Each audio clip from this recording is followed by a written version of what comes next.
One man, one army, one vision. Europe shook under his command. For 2 decades, a single name echoed from the shores of Spain to the frozen plains of Russia, bringing with it both terror and awe. How did a young Corsican soldier, an outsider in his own army, rise to outsmart the greatest empires on earth and crown himself Emperor of France? This is the story of the strategic genius who made Europe tremble. Before Napoleon, Europe was a continent teetering on the edge of chaos. The French Revolution had not only beheaded a king, but it also shattered the old order, unleashing waves of political instability that threatened every monarchy.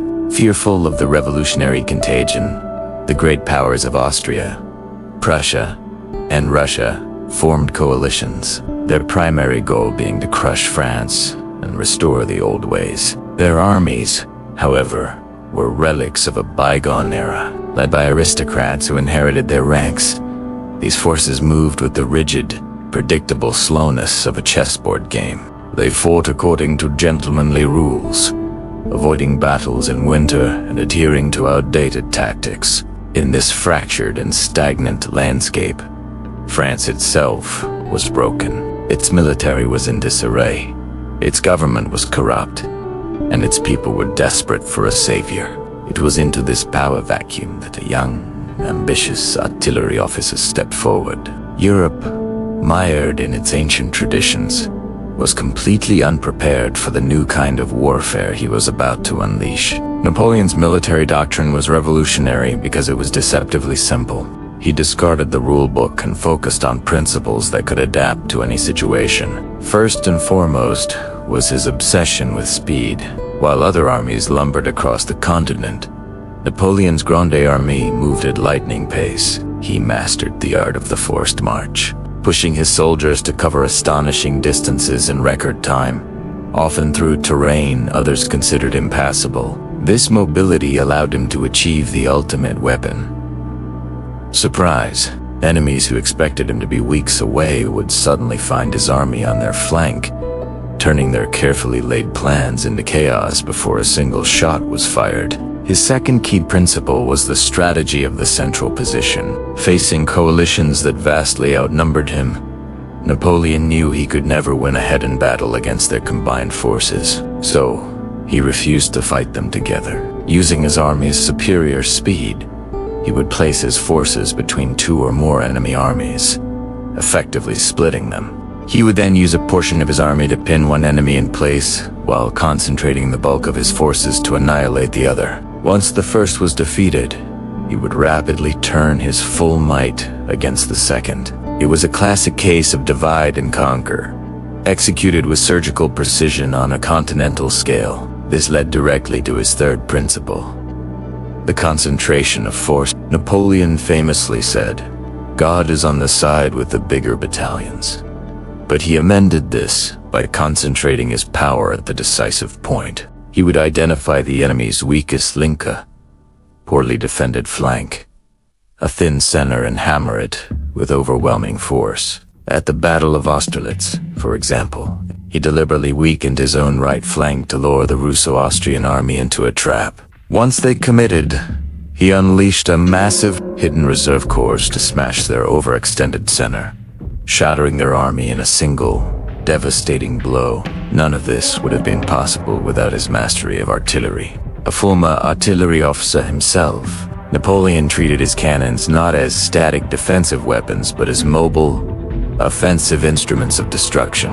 He organized his artillery into grand battalions, massive concentrations of cannons that could be moved quickly across the battlefield to deliver a decisive volley at the critical moment. His ability to use artillery to break enemy formations and morale earned him the title the God of War from his own men. Finally, Napoleon wielded a weapon more powerful than any cannon: fear. His reputation preceded him. The mere news that Napoleon is coming was enough to cause panic in enemy headquarters and sap the will of their soldiers. He cultivated this image, using propaganda and lightning victories to create an aura of invincibility. His enemies were often defeated psychologically before they even met his army on the field. These principles were put to the test in a series of legendary campaigns that redrew the map of Europe. His first major command, the Italian campaign of 1796, was a masterclass in audacity, leading an outnumbered, under-equipped, and demoralized army. He launched a whirlwind offensive, defeating the Austrians and their allies in a rapid succession of brilliant victories. He turned northern Italy into a French playground and returned to Paris a national hero. Then came Austerlitz in 1805, widely considered his greatest masterpiece. Facing a superior combined force of Russians and Austrians, Napoleon executed a flawless trap. He feigned weakness, abandoned a strategic plateau, and lured the Allies into a disastrous attack. As their lines stretched thin, he sprung his trap, destroying their center and routing their armies. It was a victory so total it shattered the Third Coalition and solidified his dominance over Central Europe.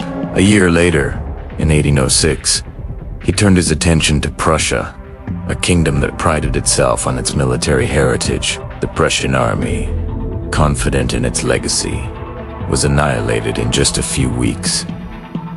In the twin battles of Jena-Hustad, no one was safe. But the seeds of his downfall were sown in victory. In Spain, his attempt to install his brother on the throne was met with ferocious popular resistance. This was not a war of kings and armies, but of the people. Brutal guerrilla warfare. The little war bogged down hundreds of thousands of French troops in a conflict that had no front line and no decisive battle. It became known as the Spanish Ulcer, a constant drain on France's resources and manpower. Then came the ultimate gamble, the invasion of Russia in 1812. Napoleon assembled the largest European army ever seen and marched on Moscow. He won every major battle, but he could not defeat the vastness of Russia or its brutal winter.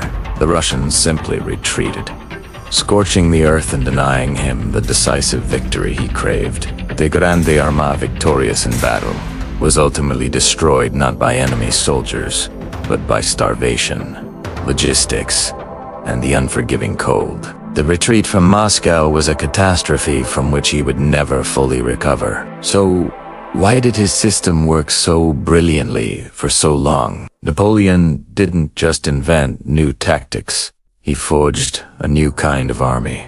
The French army was built on the revolutionary idea of meritocracy. Any soldier, regardless of his birth, could rise to the rank of marshal based on talent and bravery. This created an officer corps of unparalleled quality and loyalty. He also pioneered the flexible corps system, dividing his massive army into smaller, self-contained mini-armies of 20,000 to 40,000 men. Each corps had its own infantry, cavalry, and artillery, allowing it to fight independently or combine rapidly with other corps. This gave him incredible strategic flexibility that his rigid opponents couldn't match. Where other generals were bound by rigid 18th century rules, Napoleon was creative, adaptable, and utterly unpredictable. He was playing chess while his enemies were still playing checkers. Yet, the very genius that fueled his ascent also contained the seeds of his destruction. Years of unparalleled success bred a dangerous overconfidence. His ambition became limitless, leading him to wage war on too many fronts simultaneously. From Spain to Russia, he began to believe his own legend, underestimating the resilience of his enemies and the unforgiving power of geographies. He centralized command to such a degree that when he wasn't personally present, his marshals often faltered. In the end, Napoleon's greatest weapon, his own mind, became his greatest enemy. His refusal to compromise, his insatiable desire for one more glorious victory, pushed him past the point of no return. The end came at Waterloo in 1815. After escaping from exile, Napoleon raised another army for one final, desperate campaign. But here, everything went wrong. A combination of his own uncharacteristic mistakes, tactical errors by his subordinates, terrible weather that bogged down his precious artillery, and, crucially, the steadfast coordination between his British and Prussian enemies sealed his fate. On that muddy field, the man who had terrified Europe for a generation was finally, decisively defeated. The storm that had raged across the continent for 2 decades finally broke. Europe, exhausted and battered, could at last breathe again. Though the man was defeated and his empire dismantled, his strategic legacy is immortal. Today, every major military academy in the world, from West Point to Sandhurst, studies Napoleon's campaigns. His principles of speed, concentration of force, and combined arms warfare became the foundation of modern military doctrine. His innovations influenced the generals of the American Civil War, the commanders of World War I, and the blitzkrieg strategists of World War II. He transformed warfare from a limited contest between kings into a total national effort, a concept that would define the catastrophic conflicts of the 20th century.